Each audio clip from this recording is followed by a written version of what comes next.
عليكم ورحمة الله وبركاته.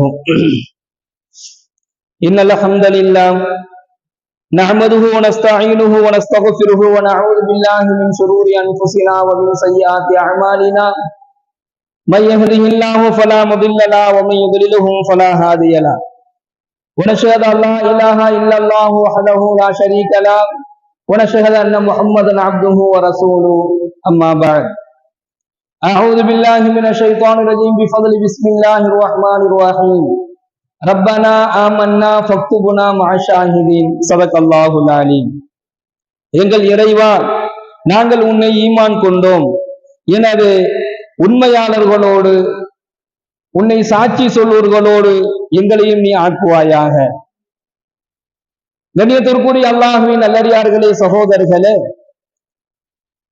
அல்லாஹுவால் அனுப்பப்பட்ட நபிமார்களையும் அல்லாஹுவால் அனுப்பப்பட்ட வேதங்களையும் உண்மை என்று சாட்சி சொல்லக்கூடியவர்களோடு நீ எங்களை ஆக்குவாயாக என்கின்ற இந்த துவாவை எல்லாம் வல்ல இறைவன் தன்னுடைய திருமறையின் மூலமாக நமக்கு பெற்றுத் தருகிறான். உலக வாழ்க்கையிலையும் சரி, மறுமை வாழ்க்கையிலையும் சரி, ஒவ்வொருவரும் விரும்பக்கூடியது எது என்று சொன்னால் உண்மையை எல்லோருமே விரும்புவார்கள். உண்மையான விஷயங்களை செயல்படுத்துவதிலும் எந்த விதமான தடுமாற்றங்களும் இருக்காது. அதை ரொம்ப சந்தோஷமாக அதை நிறைவேற்றி வைப்பார்கள். ஆனால் இந்த உலக வாழ்க்கையில யாருமே விரும்பாத ஒன்று என்ன அப்படின்னு சொன்னா, பொய்யான விஷயங்களை யாருமே விரும்ப மாட்டாங்க. ஒரு பொய்யான காரியங்களையும் எந்த விதமான ஒரு தடுமாற்றம் இல்லாமல் அதை செயல்படுத்தவும் மாட்டாங்க.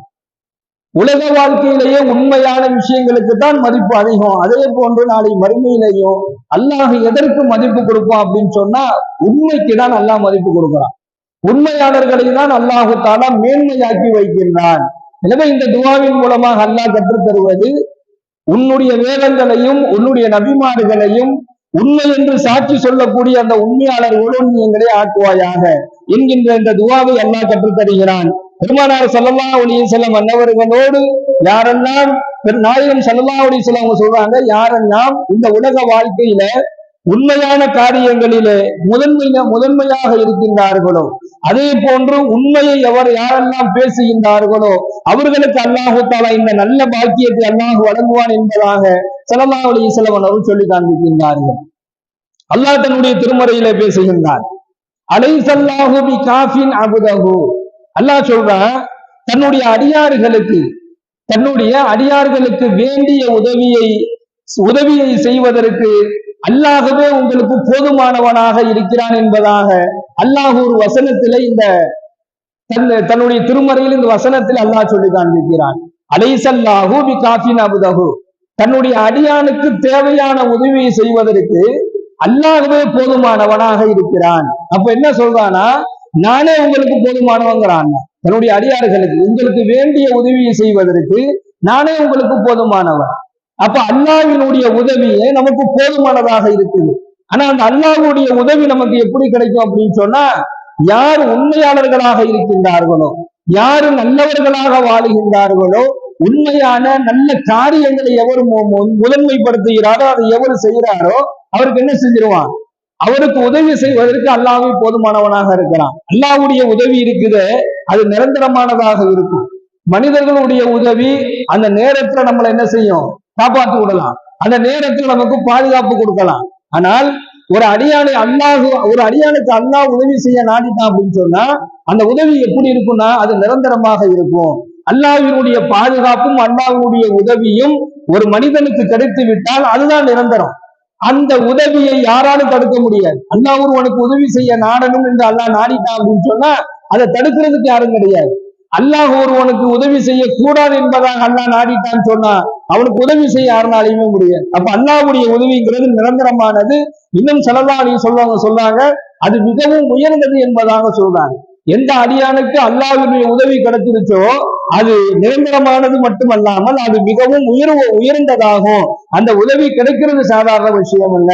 பெருமானார் ஸல்லல்லாஹு அலைஹி வஸல்லம் சொல்லி காண்பிக்கின்றார்கள், யாருக்கு அல்லாஹ்வுடைய உதவி கிடைக்கும் அப்படின்னு சொன்னா, ஃபகீஹு வாஹிதுன் அஷத்த அல ஷைத்தானி மின் அல்ஃபி ஆபிதின். ஸல்லல்லாஹு அலைஹி வஸல்லம் அவங்க சொல்றாங்க, 1000 பக்தியாளர்களை விட, பக்தியாளர்கள் என்று சொன்னால் அல்லாஹ்வை திக்ரு செய்யக்கூடிய அந்த இறை திக்ரிலே மூழ்கி இருக்கக்கூடியவர்கள், 1000 பக்தியாளர்களை விட சைத்தானுக்கு மிகவும் கடினமானவர் யார் அப்படின்னு சொன்னா அல்லாஹுவை அறிந்த ஒரு கல்வியாளர் என்பதாக நபிகள் நாயகம் ஸல்லல்லாஹு அலைஹி வஸல்லம் சொல்றாங்க. அல்லாஹுவை அறியக்கூடியவரை ஷைத்தானுக்கு மிகவும் கடினமானவராக இருக்கிறார். அல்லாஹுவை அறிந்த கல்வியை பெற்றுக் கொண்டிருக்கக்கூடியவர். அப்பனா இந்த மார்க்க கல்வி இருக்குது, இதுதான் அல்லாஹுவை அறியக்கூடிய ஒரு சிறந்த ஒரு கல்வியாக இருக்கு. இந்த மார்க்க கல்வியின் மூலமாக அல்லாஹுவை அறிந்து கொள்ளலாம், அல்லாஹ்வினுடைய கட்டளைகளை அறிந்து கொள்ளலாம், அவனால் அனுப்பப்பட்ட வேதங்களை, நபிமார்களை, இஸ்லாத்தினுடைய அந்த வரலாறுகளை, சொர்க்கம் நரகத்தை, மறுமை நாள, மலக்குமார்களை எல்லாத்தையும் என்ன செய்ய முடியும், அறியக்கூடிய ஒரு கல்வியாக என்ன இருக்குது அப்படின்னு சொன்னா மார்க்க கல்வி இருக்குது. ஒரு தருணத்துல இந்த மார்க்க கல்வி இருந்துச்சு அப்படின்னு சொன்னா அவர் ஷைத்தானுக்கு மிகவும் கடினமானவராக இருப்பாரு.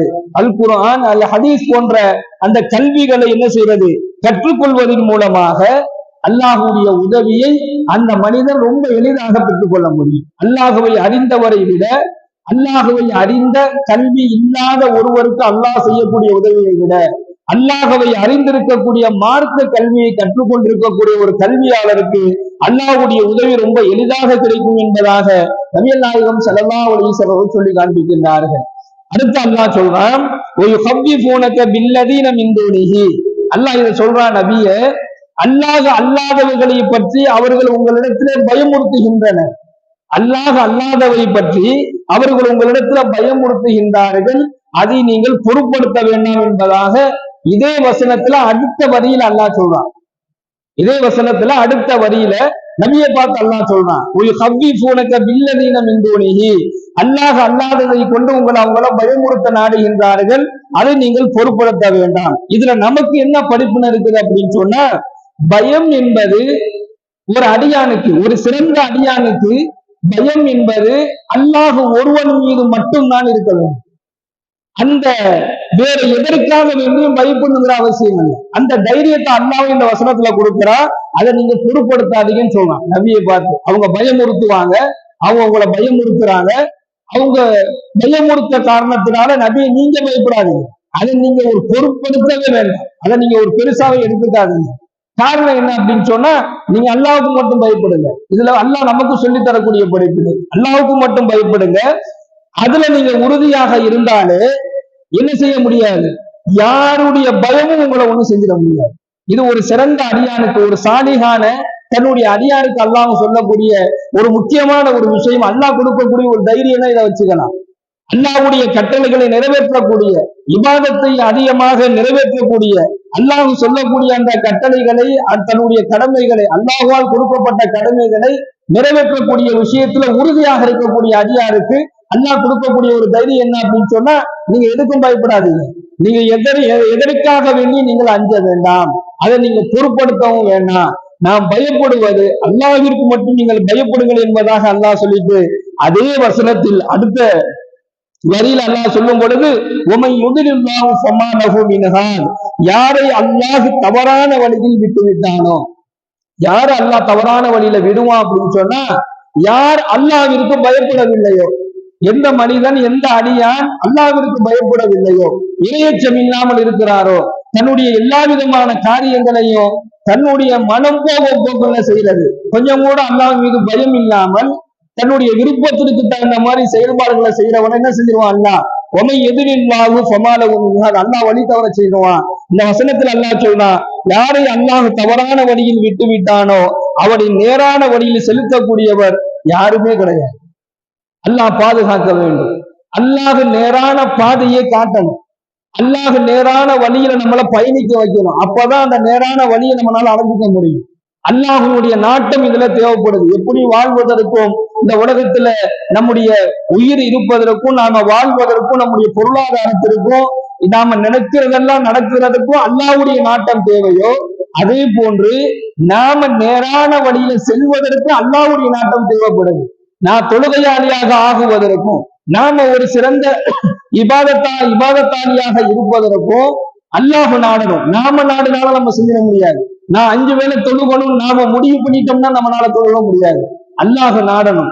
இந்த அடியானை இவன் 5 வேளை தொழுவக்கூடியவனாக ஆக வேண்டும் என்று அல்லாஹ் நாடணும். அல்லாஹ் நாடினாத்தான் அந்த அடியானினால் தொழுகையை நிறைவேற்ற முடியும். இல்லைன்னு சொல்ல முடியாது. நாம நினைச்சா அது முடியாது. அதுக்கு அல்லாஹ்வுடைய நாட்டம் தேவைப்படுகிறது. அல்லாஹ்விடம் ஸல்லல்லாஹு அலைஹி வஸல்லம் சொல்றாங்க, நீங்க அல்லாஹ்விடம் கேளுங்க, எங்கள் இறைவா எங்களை நல்வழியில் ஆக்குவாயாக. இந்த துஆவை ஸல்லல்லாஹு அலைஹி வஸல்லம் கற்றுத்தராங்க. எங்கள் இறைவா எங்களை நல்வழியில் நீ ஆக்குவாயாக, தீமைகளை விட்டு என்ன செய்வாயாக, எங்களை நீ தடுத்து விடுவாயாக, பாவங்களை விட்டு எங்களை ஒழுங்க செய்வாயாக.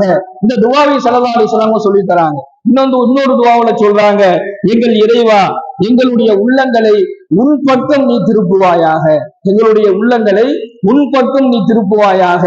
இது போன்ற துஆவை ஸல்லல்லாஹு அலைஹி வஸல்லம் சொல்லி கொடுத்திருக்கிறார்கள். என்ன காரணம் அப்படின்னு சொன்னா, நம்மை நேர்வழிப்படுத்துவது அல்லாஹ்வுடைய கையில இருக்குது. எனவே அல்லாஹ்விடத்துல நல் வழிகளையும் நேர் வழிகளையும், பாவங்களிலிருந்து பாதுகாப்பையும் தீமைகளில் இருந்து பாதுகாப்பையும் கேட்டுக்கிட்டே இருந்தோம் அப்படின்னு சொன்னா எல்லாம் வல்ல இறைவன் நம்மை நேர்வழிப்படுத்துவான்.